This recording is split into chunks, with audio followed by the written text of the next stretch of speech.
Hey guys! Hello. Welcome back. Mondays. I love Mondays. Mondays are becoming my favourite day of the week. Me too. Because we have OIU. I'm surprised. I think they're really exciting. Yeah. Everyone comes in buzzing with a big list of things to knock off. Yeah. And it's just a good vibe. Yeah, I just think we've got 5 days to really go hard at it. Those 5 days for me are pretty much 24 hours, 5 days a week. And then everything here in Australia just dies 3, 4, 5 o'clock on a Friday until I was here at 7 this morning, but say 8 o'clock, 8:30 Monday. It's like ghost town. So I love Mondays because everyone's on, everything's happening, things are moving. The energy's buzzing. What about you?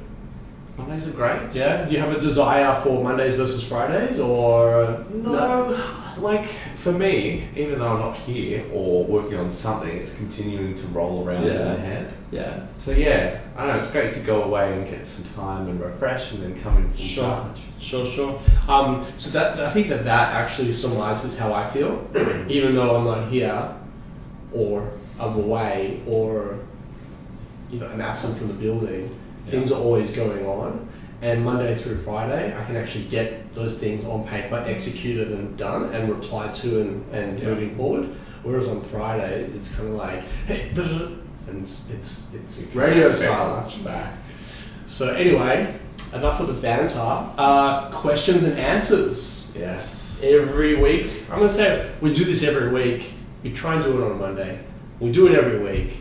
You guys have questions. We hopefully have answers. And if we don't, we probably won't broadcast the question. But if we do, we will absolutely have a crack at trying to give our best advice. And by the way, the advice is not is sort of not cut and paste.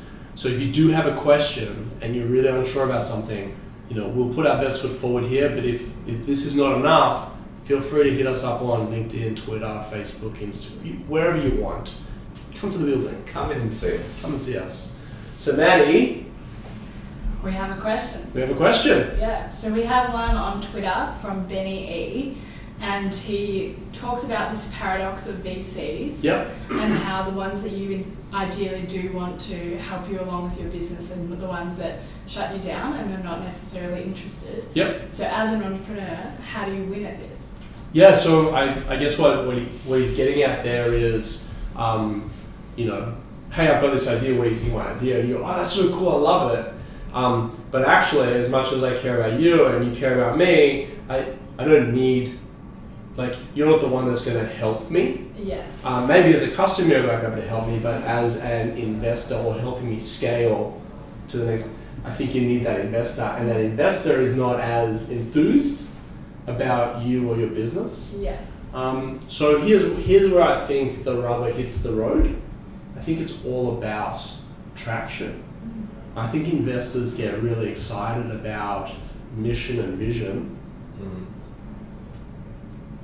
But more excited about traction and action. Like solid data. Yeah. The market is the market, and the market's going to tell you whether or not you've got a hero or a zero, or a zero or a hero. And so I think that in order for you to be able to grab that investor and pull that investor in and get them on the journey with you, I think the data has to speak. Yeah. And I think that those that have not had a tremendous amount of great experiences with venture capitalists, VCs, private offers now, maybe those businesses aren't tracking the way they should, and maybe the venture side of, and I can't speak for everyone, but my assumption is that they don't want to be the bastards and go, that horrible idea, this is shit, get out of my face.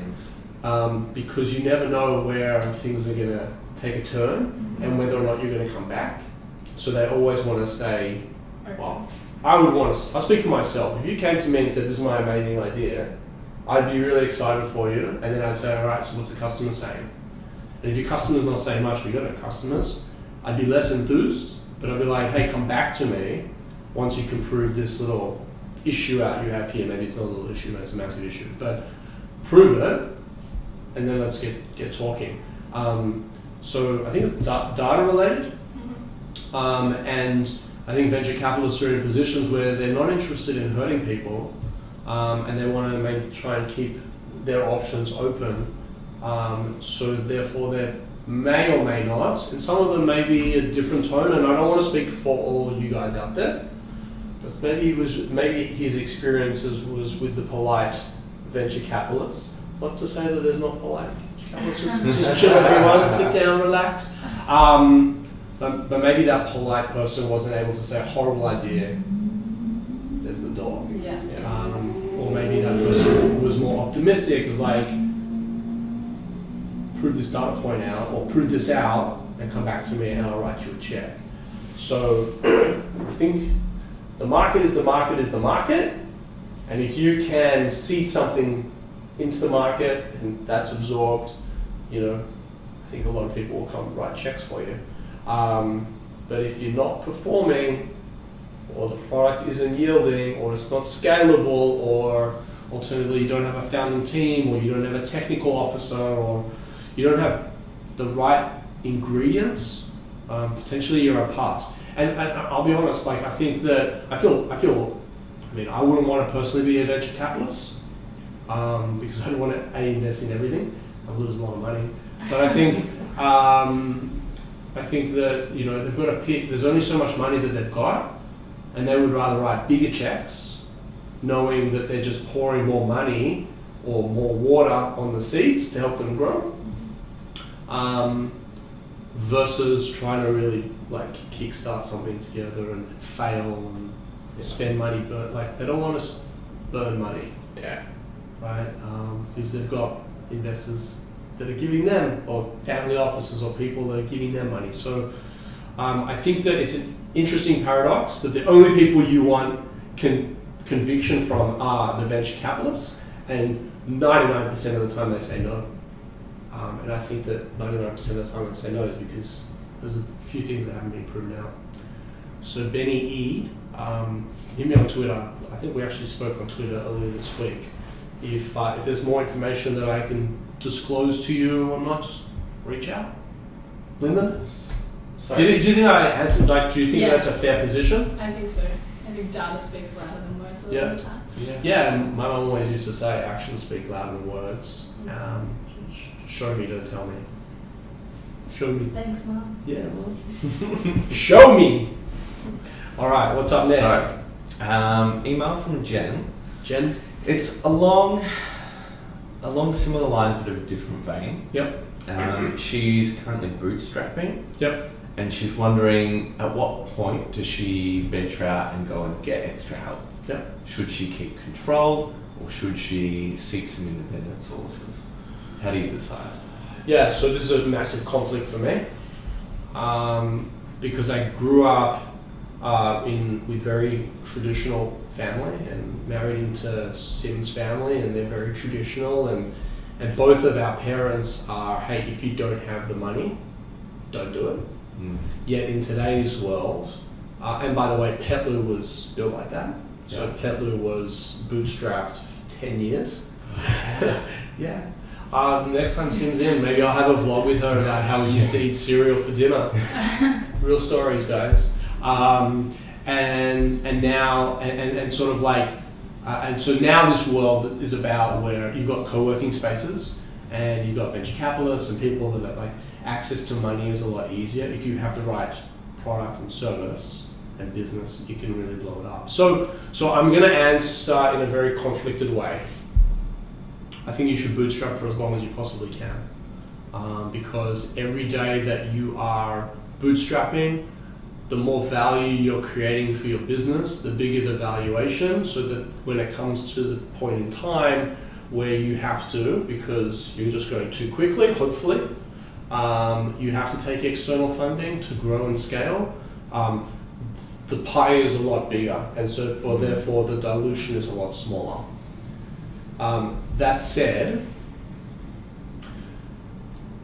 there's a fine line, like in anything. When there's too much or too little of something, it could almost spoil the whole pie. And so you don't want to hold out too long and starve yourself and sort of hinder growth. or stunt your growth. And on the flip side, you don't want to go too quickly and then end up with like a small slither of like this incredible business that you just kind of give it away. Yeah. So I don't know if I have a very this is for you, Jen, answer. I'd really like to understand more about where you're actually at from seed to Series A, or sort of like seed bridging to Series A, like whatever you want to term it. But part of me says hold on and starve, and grow and grow and grow until it really like just hit a ceiling and you just can't go any further, and then go out.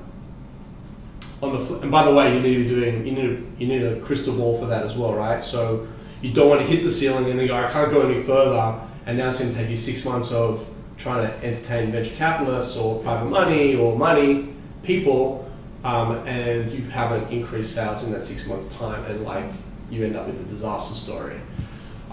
So there's part of me that says that, and there's a part of me that says, hey, if you're really, really like going to get there, start having the conversations as early as possible, and start to work out the framework and start to work out like your term sheets and all of that sort of stuff to so that there's no disruption, and when you hit that ceiling you can punch through it from a monetary and sort of a performance base, because you have the funds to be able to grow. So curly one, maybe very generic in answering. Maybe not. I'd love to know more detail. Hit me up on Twitter or LinkedIn, and or just reach out, and maybe I can help you a little bit further. But Petloo was born on starvation, and actually I can tell you honestly, we got to the point where we were at the size that because of that family value of, hey, if you don't have the money, don't go take the loans, don't spend what you don't have. I know, because Petloo is now like 10 times the size of what it was when I owned it. But I was happy, like, you know what I mean? Like we were happy to exit at that stage.